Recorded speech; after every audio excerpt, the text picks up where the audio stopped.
I just got back from a Pro Tour Europe qualifier and I got the win with Enigma balls. My name is Pheano, and today we're going to be going over my Enigma deck and explain my card choices, as well as key strategies and interactions in the deck. The deck will be linked in the description below, as well as a Patreon link with a deck list that has a sideboard guide. Also, the gold foil is for sale. If anyone wants it, just shoot me a DM on any of my socials. Now let's get into the deck list.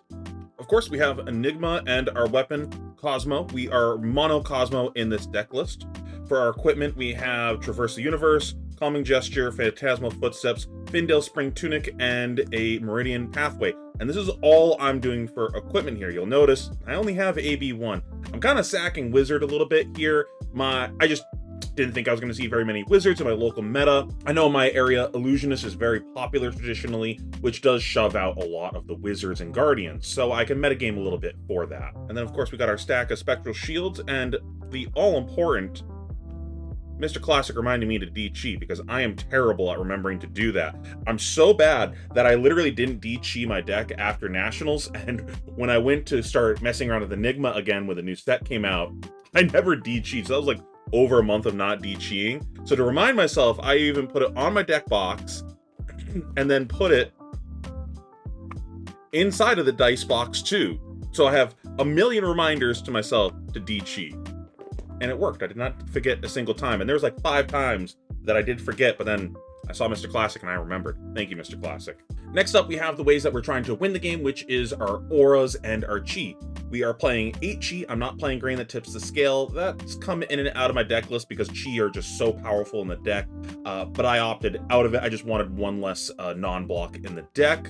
And then we've got, of course, Mr. Miragi up here, Spectral Manifestations, Waxing Spectre, Restless Coalescence, Rage Spectre, and Astral Etchings. I also have Waning Vengeance off to the side, but in my mind, I don't consider that really in the same category as these cards. It's more of a defensive tool that I use in a lot of matchups. Everything here, other than the Rage Spectre, is able to get +1 counters and get go again, so you can extend your round. So these are typically the most important auras in your deck. Now, Rage Spectre is the outlier here. As I said, it doesn't get go again from the +1 counter, but the rate on it is just very good. And honestly, a lot of the times I just play it, I transcend off of it, and then I let it die, and it does its job. It gets its 7 value for 2 cards out of 2 blues, and I move on with my life. Now, Astral Etchings is a bit of a new inclusion to the deck. It saw some play before, but it wasn't nearly as good as it is now. It got a massive buff, which I need to make a whole video on it in itself. It really greatly improved all 4 illusionists in the game. Calming Gesture. This card plus Astral Etchings is basically a build your own spectral manifestations at any point that you draw an Astral Etchings. So Astral just turns into a 3-block spectral manifestations. It's great. But the thing is, you can also target other things with it, just so long as you have a Spectral Shield in play. So you're able to put it on a Restless or a Miragi or a random aura that doesn't have go again, or put it on something before you yank all the counters off with your Restless. It's got a lot of applications. The interaction between these 2 cards is ridiculously powerful. And it's why you see Uphold Tradition leaving the deck. It's just, there's no reason to play any other glove other than this. It's just so powerful. And you get the free AB on top of that. Next up, we have, as I mentioned, the defensive tools of the deck, which I consider Waning Vengeance typically a defensive tool. A lot of the times, I am not playing it all the time because it uses my action point to swing with it. And as you're going to see in the next segment, I have a lot of things that are actually straining my action point. So it can be a bit of a liability at times. Plus, then I'm adding even more non-blocks to the deck, and it just kind of messes up your cost curve at times.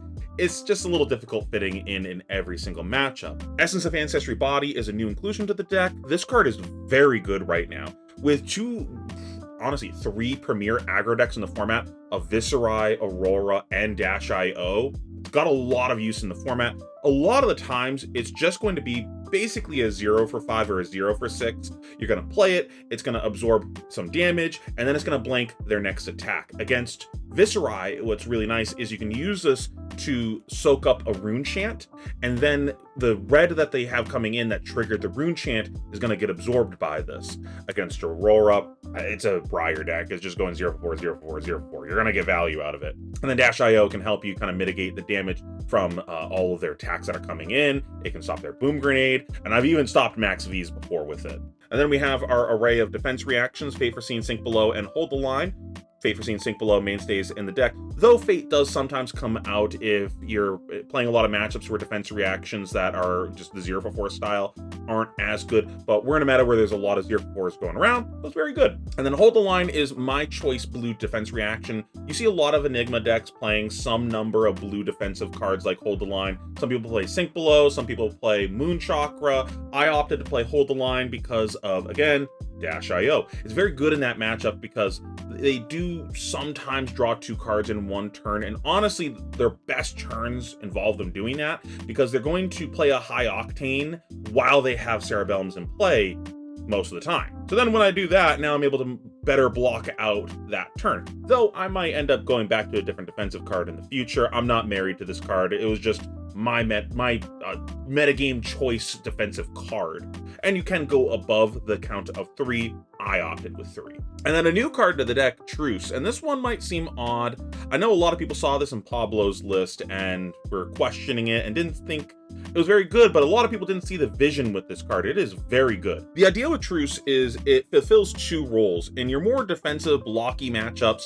where you're kind of winning through like a fatigue style, like against Dash.io, it's a blue that you can include in your deck. It's a blue block 3. Like, the floor is really low on that. You'll block with it or you'll pitch it. It's whatever. But when they strand you with extra cards because they're taking a setup turn, it's something that you can put into play that converts into defensive value in the future. Either you're going to gain life or you're going to draw a card that you can block with. But it has a secret alternate mode that Enigma takes advantage of very well. And I'm going to get back to that a little bit later, but essentially you're using it to hit a critical mass of number of cards in your hand to have a pivot turn and go crazy on your opponent. Again, we're going to come back to that when we go over some tips and tricks with the deck, but it's very good for having pivot turns into your opponent and just winning the game on the spot, honestly. And then the best defense is a good offense. We have our disruptive package here. We've got 2 weakest links, 3 command and conquers, 3 dissolve realities, 3 warmongers, and 3 ripple aways. It's so funny. All weekend I was talking about ripple away being a hand trap and just being kind of cringe. And then I see when I got home, Sloop made a video comparing this to hand traps in Yu-Gi-Oh! I still gotta go watch that video. I'm looking forward to watching that later. But it was just funny, like after talking about that all weekend, seeing that on my feed. So weakest link is really good. It hits Aurora, it hits Enigma, it hits Nu, it hits Zen, it can hit Dio. It's a lot of matchups that you want a metagame for. I opted specifically for 2 because it was just a smoother number in my current decklist configuration. I was bringing it in like as a one-of in a couple matchups that I just like needed to bring one more card in, and I was like, I don't know, this I guess it's a 3 block, and it just wasn't good in those matchups. So it's like, yeah, I should just shave one and smooth out the deck list, and I ended up adding in, I believe, an extra blue over it, but it's still a very good card. I might bump that number back up in the future. Command and Conquer, obviously very good. Dissolve Reality, this card is absolutely bananas in Enigma. It's very similar to the Truce idea, where you're kind of creating an asymmetry on the number of cards that players should have on a given turn. You can use this to stop your opponent from having their big round because you've seen them nursing an arsenal for a while, or you can use this when you're trying to have your big turn and you say, stop, you violated the law, we're not doing that, you don't get to have your counter punch into me.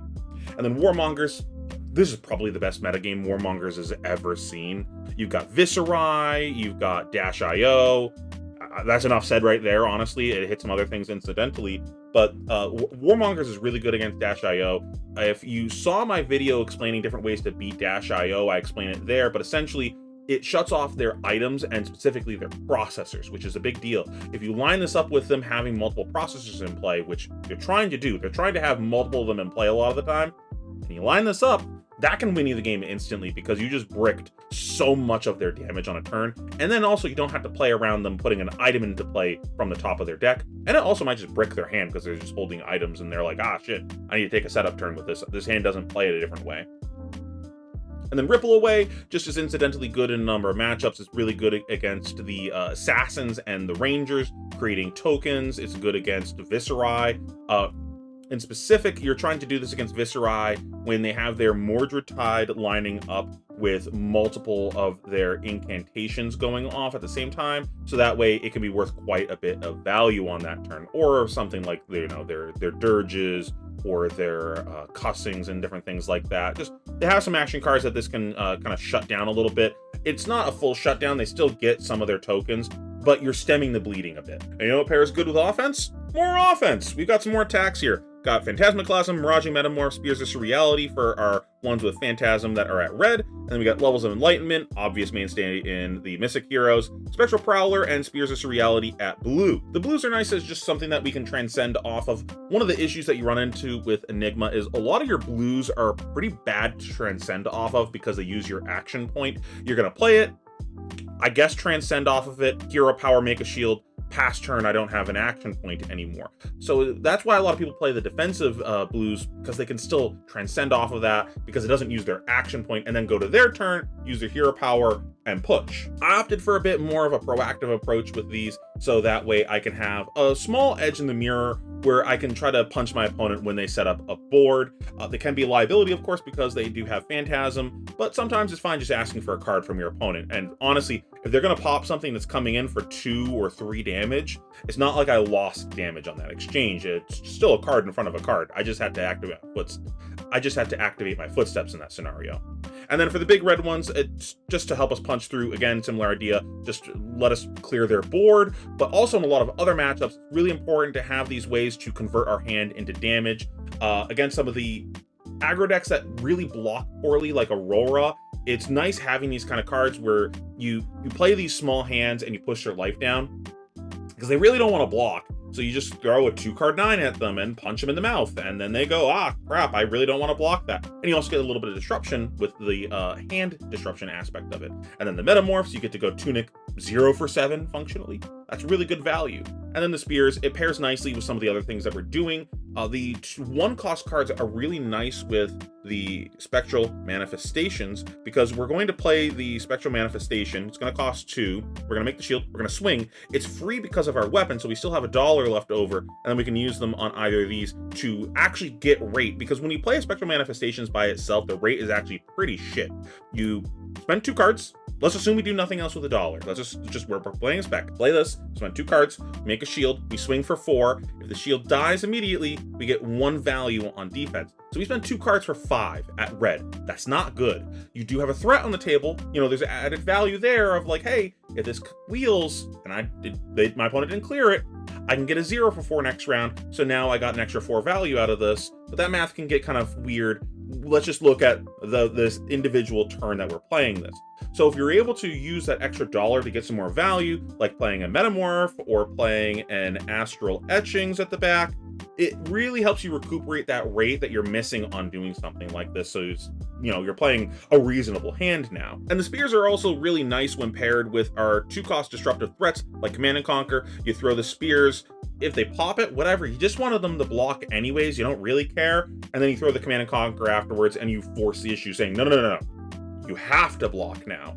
And you get a lot of damage in on that round, and it can kind of push the life total down of the opposing player in a matchup where you're typically playing pretty defensive and you're just trying to take their off turn to throw some disruption.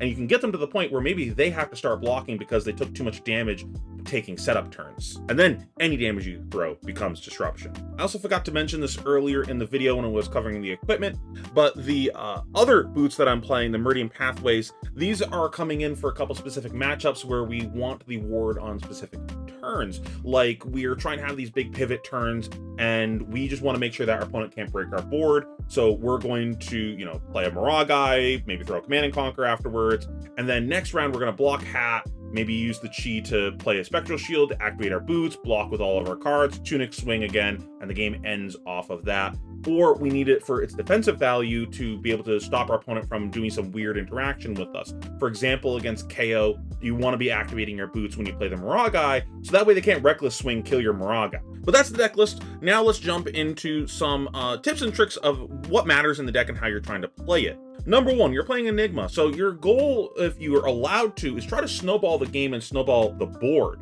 You're going to look for spots where you can try getting some auras into play and do it in such a way where your opponent probably can't clear. Maybe they blocked, maybe they're getting low. maybe you put a ton of auras in play, set a D-react, and there's just no way they can actually clear, and you get more swings out of them, and it just kind of pressures your opponent, and you start going, hey, does your hand actually present above rate damage every single turn? And if not, maybe you got to block with these cards to preserve your life, and if you block, it's easier for me to protect my board next round because you have less cards to attack with. Now, like I said, you want to back up your threats with defensive cards, so you want to try playing your Miragai with a defense reaction in Arsenal, so that way you can protect them. On top of that, try pairing your threats with disruption. So play your Miragai and then play a Dissolve Reality, taking their arsenal away so they have less to throw back at you next turn. They planned on, okay, you attack me with this Miragai, I can not block and I can clear it with what I have. And then you're like, nope, like, you don't get to do that. You had these plans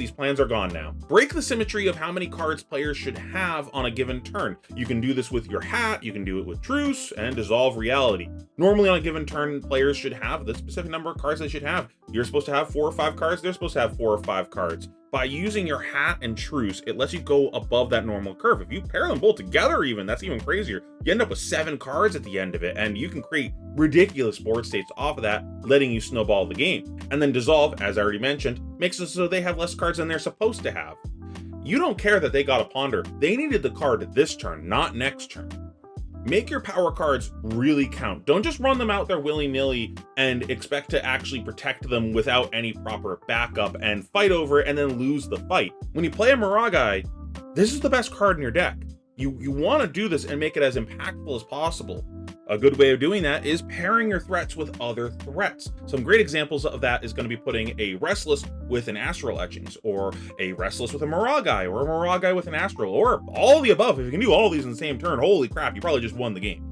A lot of these cards are individually either pretty good or very good, but when you combine them together, the rate that you get out of them is absolutely bananas and creates just unwinnable game states for your opponent. They just can't break your board, and you just pushed way too much damage on their turn where the game is just not recoverable. And even if they clear your board, they're now too low where if you do it again, the game's just over. Now, I alluded to this earlier, where if your opponent's low, any damage is disruption, and getting your opponent to block makes it easier for you to keep your board. Well, creating a board state specifically when your opponent is low is a great strategy in the deck. If you play a Miragai and your opponent's at 8, what are they gonna do? You're gonna attack. They have to block. What are they, like, if they block 2 cards and then throw back 6 at you, that's a very blockable number on your side. You put 2 cards in front of that, move on with life. Swing your 8 again. What are they gonna do now? Block 2 cards again, throw again? You got to keep an extra card at the end of this because it only spent 1 card to swing Miragai. So a lot of the time, I'm gonna try to play this like dance with my opponent where we're going down together, kind of. Maybe I'm going down a little faster than they are, but at the end of the game, I'm gonna have my big turn and it's too late for them to break my board. They don't have the life to give up to hold the grip anymore, and it just ends the game instantly. Now, if you are playing a matchup where you can't fight over your board, the damage that your opponent presents is too much, or it's an awkward break points, or whatever, you need to consider alternate strategies in that kind of matchup. For instance, you might just give up on creating board states and protecting them and just punch your opponent in the mouth for the whole game. And that's why I have a lot of these attacks for those kinds of matchups where I just go, okay, whatever. I'll play my Spectral Manifestations, I'll get my 4 on offense, I'll get my 1 on defense, and I'll use my extra float to throw my 7. I'm just gonna move on with life and get my value and start pushing you down. Or if it's a matchup that you can't just punch them and they're punching you really hard, maybe you just need to put cards in front of cards and just start blocking and just try to whittle your opponent down until they're running out of good cards in their deck. Very similarly to how if your opponent gets low and they have to start blocking, it becomes hard to break your board. If their cards in deck are all shit because they're in their 2nd or 3rd cycle of their deck and it's just all blues, well, you know what's great? Our blues. Our blues are insane. If you just make a shield every round with your hero power because your deck is full of chi, great. You don't even have to fight over it. You can just keep doing it over and over again and keep pushing into your opponent. Just give it up every turn. Or fight over it because they're pushing like 6 damage a turn now because their deck just doesn't have good cards anymore. Now, this is just one of many strategies with Enigma. She's really had a lot of different strategies come out over the past year, and I'm going to be covering them in some future videos if I have some time before leaving for Japan. For instance, there's the CYB version of the deck that was floating around, and I went to the dark side and I played it a bit myself. I actually brought it to a ProQuest right before this one, and I got 9th place at it, unfortunately. It was one of those moments where I lived long enough to become the villain. I played the fatigue deck myself. And then, of course, there's the refractor version of the deck, and there's some other niche ways to play the deck, so I'll be covering that in the future. So if you want to see that, make sure you subscribe to stay tuned for that. Again, if you want the deck list and the sideboard guide, it's going to be in the description below in my Patreon link. While you're down there, consider subscribing if you got value out of this video. It really helps me make more content like this, and the support is greatly appreciated. And that being said, thank you for watching. I appreciate you.